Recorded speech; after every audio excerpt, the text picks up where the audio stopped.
بٹن وټاو.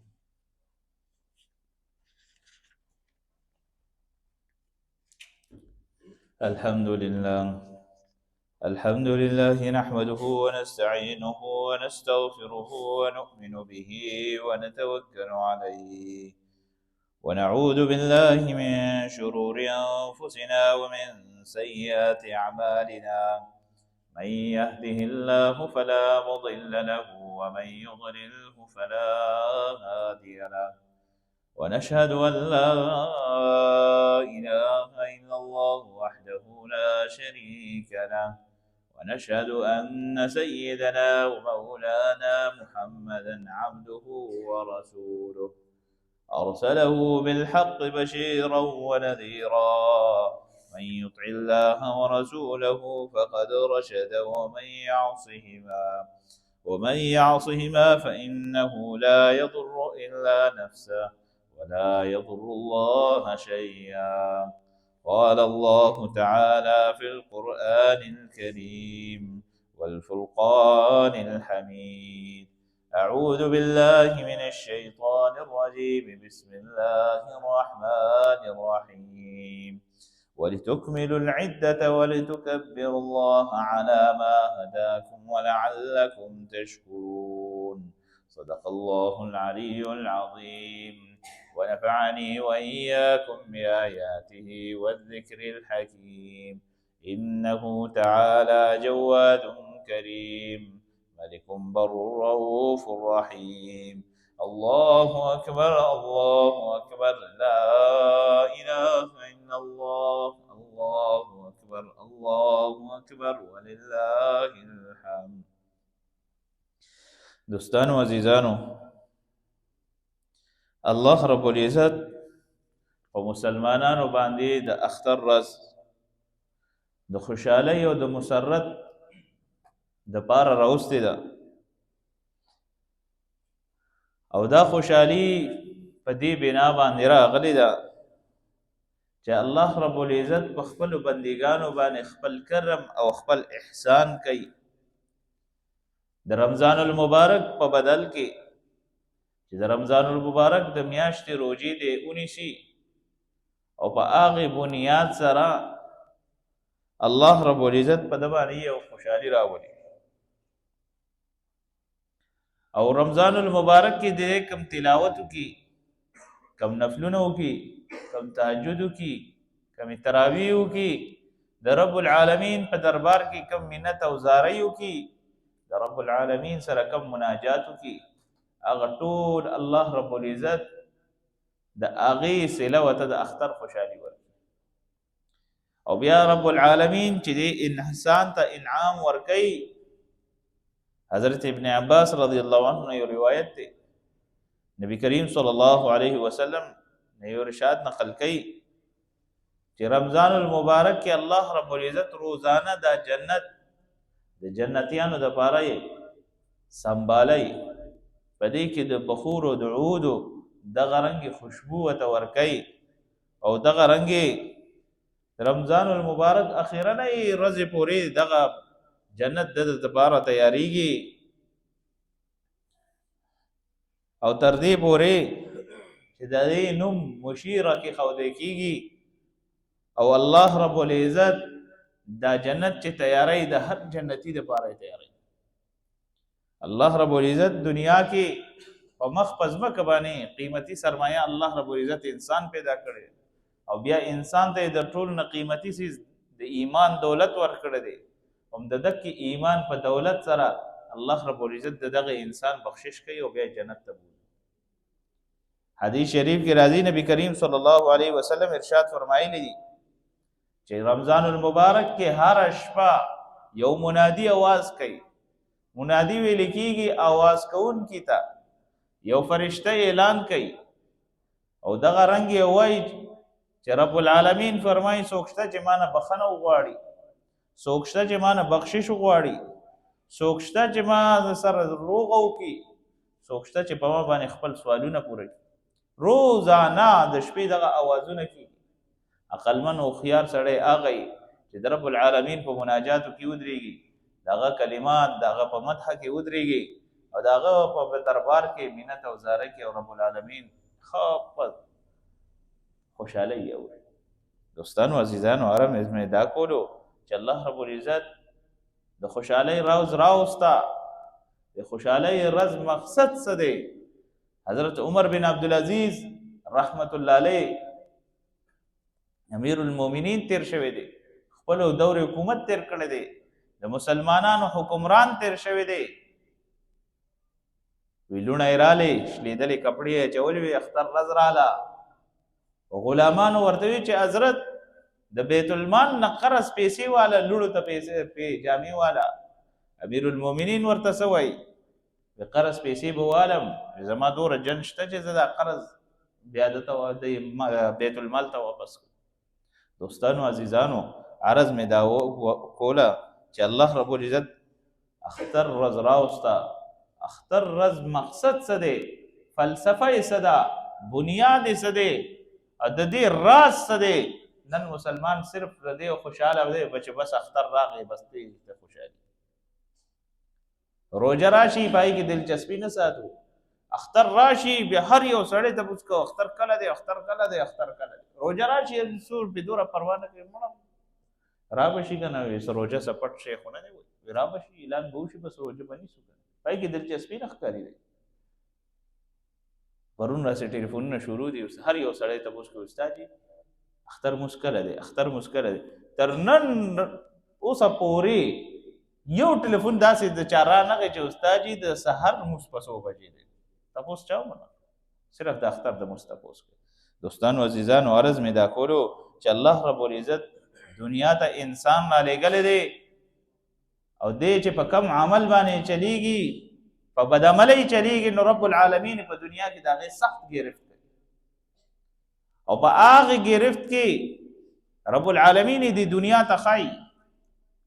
حدیث شریف کی راضی جناب محمد رسول الله صلی الله علیه وسلم ارشاد فرمایلی دی کله هم یو انسان په دنیا کې بدعمل شي، د هغې بدعملۍ د وجې رب العالمین په ځمکه چې یو قهر نازلی هم د دې انسان د لاسه راځي.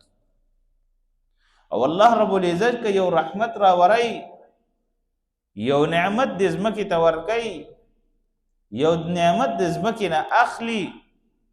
نو الله رب العزت د دې انسان د عمل د برکته اخلي. الله رب العزت قرآن کې واضح ویلي دي من عمل صالحا من ذکر او انثى وهو مؤمن فلنحيينه حیاتا طیبه. اختر ورځ راغلی هم د دې دپاره ده، اخوت دپاره ده، ورورولۍ دپاره ده، د مینې د محبت دپاره ده. اختر ورځ به راشي بناوټي لاسونه به میلاوو، یو بل سره به میلاویږو، مبارکۍ به ورکوو، خو زړونه به صفا نه دي. نن سبا دې خبرې ته سوچ وکئ، په کور کې چا چا سره کم نعمت کمی دی؟ هر چا سره ټول نعمتونه شته، خو زړونو کې هغه زنګ تر اوسه پورې موجود دی. د اخلاص هغه سپینوالی پکې نشته، د بنیتۍ زنګ پکې شته، د فراډ زنګ پکې شته، د دروغو زنګ پکې شته، دغه رنګې د هرې ګناه دغه رنګې یو یو ټاکې پکې نه غړمه مکمل تور شوي. دوستانو عزیزانو عرض مې دا کولو الله رب العزت د اختر ورځ راوسته. په دې اختر ورځ کې الله رب العزت بنیادی راز دا ایښی دی چې انسان دا یو میاشت پابندۍ سره د رب العالمین عبادت وکړي، دا یو ورځ پې الله رب العزت د خوشحالۍ ذکر راولي. او بیا په دې خوشحالۍ کې خپل اقرباو، د خپل رشته دارانو، د خپل دغه رنګې خپلو خپلوانو هغوی سره ناستې پاستې، هغوی سره خوا کې ورتلل او الله رب العزت دی ته چې کومه خوشحالي ورکوي دا د رب العالمین د دغه عبادت د ثمره ورته ورکوي. تاسو وګورئ په وړوکې اختر کې تاسو د نفس قرباني ورکوئ او پابندۍ سره روژې ونیسئ، الله رب العزت د باندې وړوکې اختر راولي. په لوی اختر کې د مال مجاهده وکئ، د مال قرباني ورکئ، نو الله رب العزت د باندې لوی اختر راولي. الله رب العزت چې اختر راوستی دی هم د دقې سبب باندې چې انسان چې کم بنیادي عبادت د ده لپاره ضروري و الله رب العزت هغه عبادت باندې ادا کو الله رب العزت په اختر راوست تاسو بچرته هم نه لیدلی چیر روزي موجي نسی شي عبادت مې د عبادت هیڅ نه کوي چې اختر ورځ پر راشي سبي سکونه وندي چیر ما خو هیڅ عبادت نه کړي خوشاله ورځ رااله ګناګار نه ګناګار کس به روزه بني سي پابندۍ سره وجه سوجدا دا د الله او د رب العالمین الله او د انسان په مینس کې د بنده او د رب العالمین په مینس کې چې کم ربطي کم راز وي د هغه راز دی چې په هغه بنیاد هغه اهتمام شوی دی الله رب العزت دا غي سره ورکړي وګرځو په دې دنیا کې الله رب العزت چې سوره هم پابندۍ په دې مسلمان باندې خېدي هم دغه رنګي الله رب العزت د دې انسان د خېګړې د پاره دی د مسلمان د خېګړې د پاره دی که مسلمان په دنیا کې دا غواړي چې زه آزاد یم د غلطه باندې دی کدا انسان په دنیا کې د خزې آزادۍ غواړي د خپل هوس اوګې دی د خپل هوس صحیح ورته لوګا تنده په ماته دی وای چې د خزو ته د ازادي میلاو شي خزې کم غواړي سړی ډیر غواړي دا غرانګي د بد نظری جګي هم سړی کوي په بدعملۍ چلیږي هم سړی کوي هم د غرانګي چې د دې دنیا ته روزي عام معاشري ته روزي دوستانو عزیزانو کچره هم بے پردگی د خزو کې نه وي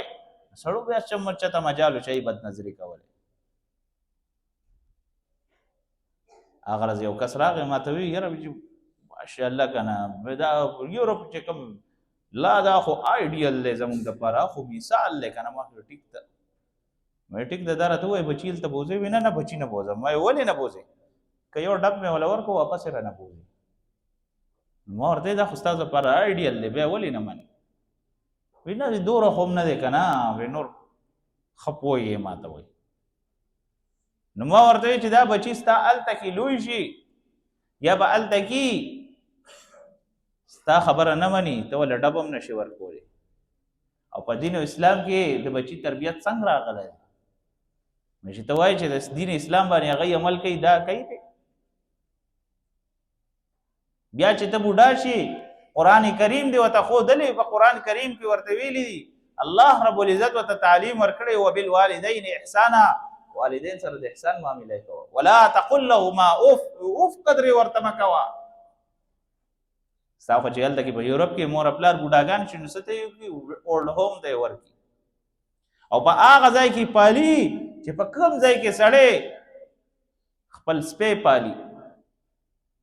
روټي وته پټیم میډیسن وته پټیم ارشه پټیم بس مکمل یو نظر بند کړي په جیل کې بند کړي ارز شپشپيري او په دغه کشمکش کې د دنه ساوز یمړيږي د بیماری نه ډیر نه مړيږي چې سوره د پریشانای نه او د مصیبت نه دغه رنګي مړي انسان چې اولاد د پاره روز شپه مهنت کوي دغه رنګي سر تندې ځان د پاره یو کړي روز شپه په ځان یو کړي او مهنت کوي د خپل اولاد د کامیابی د پاره چې زما اولاد به کامیاب شي تعلیم به خو کی تربیت به خو شي معاشره کې به نوم خو چت شي سبا لبا په عزت سره دی ناسوي په منصب باندې ناسوي او ما ته دعا کوي نن سبا د معاشرین غوتی دي ارسو تاسو ما ته دا وای تاسو تربیت د جناب محمد رسول الله صلی الله علیه وسلم په طریقه کوي تربیت ولا هغه کو چې کم د انګريز په لار باندې چلیګو او بیا ګیله سکو استاد جی دعا وکړه بچي مې نافرمانه نو بچي به نافرمانه کیږي نه دوستانو عزیزانو عرض مې داو چې الله رب العزت د اختر د خوشحالي راوسته دا اختر په خوشحالي کې هر هغه سړی شامل کا چې کم الله رب العزت ته سور وسیع خوشحالي درکړي کله د ته لګه خوشحالي درکړي لکه بیا خو لکه پکار ده لکه دا لګه نه ده الله رب العزت ته د دنیا دومره غټه خوشحالي درکړي دا چې دغه صحت نشته حدیث شریف کی راضی بشکل هم عیدگاہ ته یو مسلمان راضی او تکبیرات تشریق وای فرشتي وسره لاس ملاوي خدای دې پیژني دی وي د پلانکي مالی ولا د پلانکي کس دې د سره لاس ملاوي خدای پويږي نه وې دا غرنګي فرشتي په گواہی ور کوي رز په محشر باندې رب العالمین ستاسو عبادت کې ولاړو الله رب العزت وتفرمای تاسو یې گواو سي مونږه ما یې بخنه کړ دوستانو عزیزانو عرض می داو چې الله رب العزت په دربار کې ودرېدلو او د قیام الليل او دا رنګ د تراو چې کوم مسله الله رب العزت انسان ته ورکي او ورکه انسان ته پته ود لګی دا انسان وړیر د خوشحالي نوړو چوي والله رب العزت د دنیا د اندازې مطابق متبانه یو ورځ د خوشحالي راوست او هغه خوشحالي کې د ټول خو د دنیا خوشحالي راغونډي کړی وي چاته ویل کس چلې اختر دی جامه بنوي علي پیزار بنوي علي کرتا بنوي علي د غرنګي جوبا هر شي کوټ واسکټ ټوپۍ چپلې هر شي چې دې بنوي علي ولې څه چلې خوشحالي ده بل خوشحالي چې په د باندې راضي ده واده خوشحالي ده د غرنګي الله رب العزت په دې مسلمان چې دا خوشحالي راولي هم د دک سبب په بنیاد راولي چې دا انسان په دنیا کې نیک عمل کړی دی دا اکی نیک عمل له سبب د وجه الله رب العزت په دې مسلمان باندې خوشحالي راوړي او کچری دا مسلمان دا سوچو کې چې الله رب العزت ماته په دنیا کې د معمولی د عمل له وجه دوره غټه خوشحالي راکړي چې د محشر پر ورځ به ماته څونه غټه خوشحالي راکړي دوستانو عزیزانو عرض می داو چې د اختر درز د مسلمانانو خوشحالي د جناب محمد رسول الله صلی الله علیه وسلم نه ثابت تا او نبی علیہ الصلوۃ والسلام ارشاد فرمایلی دي چې کله هم یو سړی عیدګاه ته را روان دي او د عیدګاه ته تکبیرات تشریق سره راځي دې څنګه تکبیرات تشریق وای یو قدم اخلي رب العالمین د مغفرت کوي تر دې پوری تکبیرات دی وای فرشتي وسره یو ځای وای تکبیرات تشریق سری الله اکبر لا اله الا الله الله اکبر ولله الحمد نبی کریم صلی الله علیه وسلم ارشاد فرمایلی چې الله رب العزت یو پینځه داسې موقع دي چې په هغه کې الله رب العزت د دې انسان ته ډیره توجه ورکوي د عرفه ورځ ده د عید الفطر شپه وه د رنګ د شعبان شپه ده ترغیب کتاب کې راځي چې جناب محمد رسول الله صلی الله علیه وسلم نے روایت نقل ہے حضرت معاذ بن جبل رضی الله عنه داعی راوی دی چې څنګه مور خپل بچی ته متوجي وي خبرې ته ورته غوږ ایښی دغه رنګ الله رب العزت د خپل بنده ته ډیر په توجه سره متوجي وي او چې دې کله هم یو سوال کوي وګوره دا سوال کول ګورم نیم علم دی کس راشي موږ در لفتا مسائل یا فتوی سم مسائل متعلق تاسو کوي نو چې سوال کوي په کوم اندازه کوي په کوم بنیاد کوي کوم اخلاق په دایره کې کوي او کوم په ترتیب کوي مونږ پوه شو چې یاره سړی تعلیم یافته او چې راشي سګډې وړې خبرې شروع کړي مونږ پوه شو چې یاره سړی خو لالا دی په هیڅ کې نه دی نو دغه رنګې الله رب العزت په دربار کې چې کله هم یو انسان ودرېږي او دې دعا غواړي نو الله رب العزت دته دعا چل خي سوره فاتحه تفسیر روالو وی ګورو چې الله رب العزت د بندګانو په جبه کې دا سوره فاتحه ولې نازل کړي اهدنا الصراط المستقيم پروردگار مقتسم دلار او اياک نعبد و اياک نستعين پروردگار او ستا عبادت کو تا نه مدد غواړو د بندګانو په جبه باندې الله رب العزت دا صورت ځکه نازل کړي دی چې د بندګانو جبه په دې صورت باندې گویا شي او دغه رنګ هر وخت دا بنده د رب العالمین نه مدد غواړي یو روایت کې راځي ترمذی شریف حدیث ته جناب محمد رسول الله صلی الله علیه وسلم ارشاد فرمایلی دي چې کله هم یو انسان دعا غواړي الاول فحمد الله دی به د الله رب العزت حمد بیانې ثم صل علی النبی دی به بیا په نبی علیه الصلاۃ والسلام باندې درود وای ثم سل تعطى،